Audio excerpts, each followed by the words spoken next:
The Living Zen-podcast is a gift from the members and associates of the Victoria Zen Centre to you. If you enjoy it, please be sure to let your friends know about Living Zen. If you'd like to support our community, here are a few ways that you can do it. Download the Living Zen podcast app for iPod, iPhone, or Android. You can also purchase additional Zen Talks by Venerable Eshu on iTunes or Amazon.com. One of the most meaningful ways to show your support is by joining our Sangha as an associate.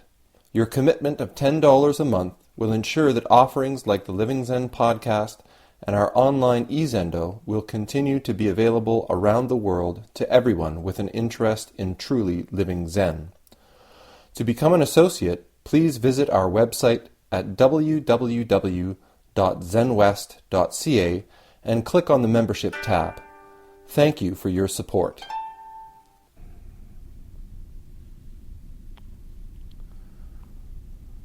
Tonight I wanted to talk about entering the gates of practice. In the Zen tradition, there's an old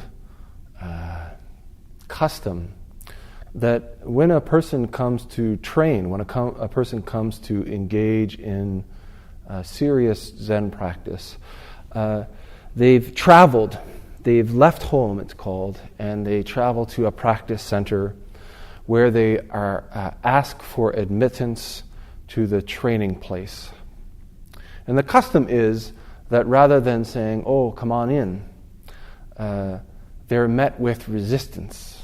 The person at the gate says, "Sorry, we're all full up. There's no room for you here. Come back another time." And in the old days, hundreds of years ago, a person may have walked a great distance, maybe hundreds of miles to train.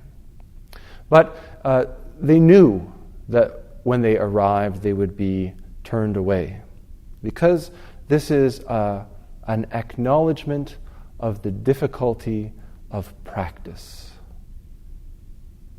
Nowadays, in our culture, meditation is touted as a sort of panacea. It's a cure-all. Counselors and doctors and everybody under the sun seems to be recommending meditation as being a way of being happier, sleeping better, having a better sex life, all kinds of crazy stuff. And I think that it can be said that if you do meditation, if you engage in a serious meditation practice, all of these things, there's a truth to them. There's a truth to them because our minds and our bodies begin to settle. We begin to become more aware of our environment, both the external environment as well as the internal environment. But there comes a point in practice, there comes a place when we take up this sitting, when we take up this practice of investigating what's unfolding in this very moment of our lives, when we bring our senses, our bodies, our minds, our hearts to bear on what's present in this very moment, when we immerse ourselves in the completion of this activity in this very moment, where we find that this moment has as its content both the positive, both those wonderful things that we hear all of the sort of spiritual gurus talk about, the joy and wonder, the bliss, the beauty, the spaciousness. But it also has as its content the difficult, because it has as its content this thing that we call I. It has as its content me. It has as its content these things that I am afraid to look at, these things that I don't want to look at, these things that I am ashamed to look at, about my past, about my present, about the direction in which I am heading. And it's at this moment where a transformation, a transition takes place in practice that is of critical importance. You might say it's a life or death moment. As we practice, little bit by little bit, we settle into this unfolding activity. And in the beginning, it can feel comfortable. In the beginning, it can feel pleasant. But sooner or later, we find these strange feelings arising as we sit. Anger and grief and fear. And there's a temptation when this happens to find better things to do than meditate, other things to do than continue to engage in this practice. There's always somewhere better to be. And so many people decide, meditation was cool, but I bet there's something else now. We go for the next shiny thing. Maybe I should try yoga, or maybe I should try martial arts, or maybe I should try sweat lodges or something like this. And what we find is, no matter where we go, regardless of the practice that we engage in, whether it's yoga, whether it's sweat lodges, whether it's intensive musical training, we always come up against this grit, this resistance point. The beginning is always fun. The beginning is always exciting. But if it is a way, if it is a path, a genuine path, eventually we come to this point of resistance where we meet ourselves in the very moment that we're engaging in the activity. And this moment is uncomfortable. This moment is sometimes unpleasant and always difficult. The great gift of Zen is that it makes this difficulty utterly transparent, because we're engaged in this simple activity of just sitting. Through this simple activity of sitting up with a straight back, breathing, and paying attention to this space, this environment, this world in which we are living and breathing, nothing big happens. No big shocks, no sudden movements. Just suddenly we become aware of this discomfort. Or we might call it boredom. What do we do then? What do we do when we're confronted with the great discomfort of being us in this very moment? And most of us will make the choice to leave. Most of us will make the choice to distract ourselves with something else. Most of us will make the choice to find something to do. And this is where this tradition of the barrier gate comes from. In the old days, when a person came to the temple, they were refused. The expectation was, if you want to go into the temple, you'll need to sit on the doorstep for days, 2 days, 3 days. I wonder if the Victoria Zen Centre had this kind of a entrance exam, if there'd be so many people sitting on a Tuesday evening. I don't think so. So what we ask of people in Victoria is that you engage in a course. It's a simple course, but it's far away, miles and miles.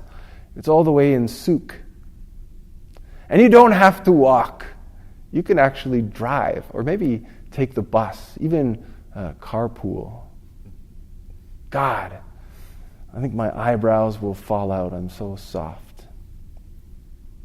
But nonetheless, when we come up to making commitment to our practice, when we come up against actually having to take action, or as we say in our tradition, to manifest,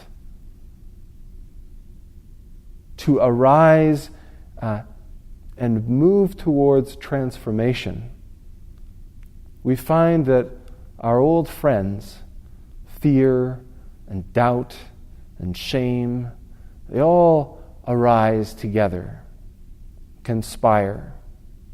And we find ourselves finding excuses why not to continue, why not to go deeper, why not to investigate this question of who we truly are, to go deeper with what's unfolding, what's taking place in this very moment before us. This is perhaps one of the great challenges of practice. When practice is easy, when to sit is a nice out or break in the day, how difficult is that? And also, who can't uphold the practice when things are going well? The other side of this is that where practice is really of its greatest benefit is when things become difficult, is where we're confronted with the unpleasant, the unexpected, the unwanted. Are we able to take this spaciousness? Are we able to take this ease? Are we able to take this equanimity forward into our day-to-day lives, into each and every transaction, into each and every relationship?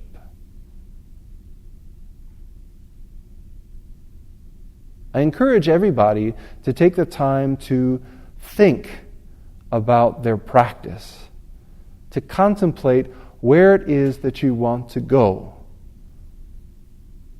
Is it physical? Is it just a physical release that we're looking for? If so, that's okay. Or do we want to investigate further, deeper?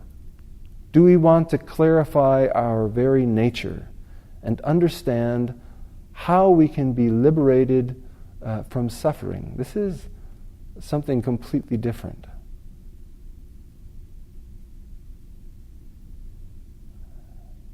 But as we go forward, and as you go forward in practice, making relationship here with this group, understanding that this community can support you in practice wherever you want to be.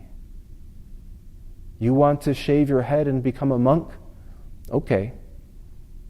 You want to come on a Tuesday night once in a while? Okay. You're welcome.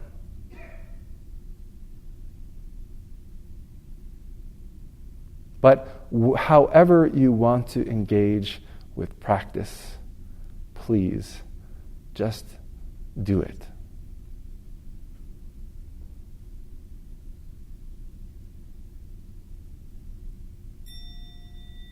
Thanks for listening to the Living Zen podcast. If you follow Living Zen through iTunes, I would very much appreciate it if you would take a moment to let me know what you think about it by rating or reviewing the podcast, so that new listeners can also hear what you have to say. Thank you for your time and for your support.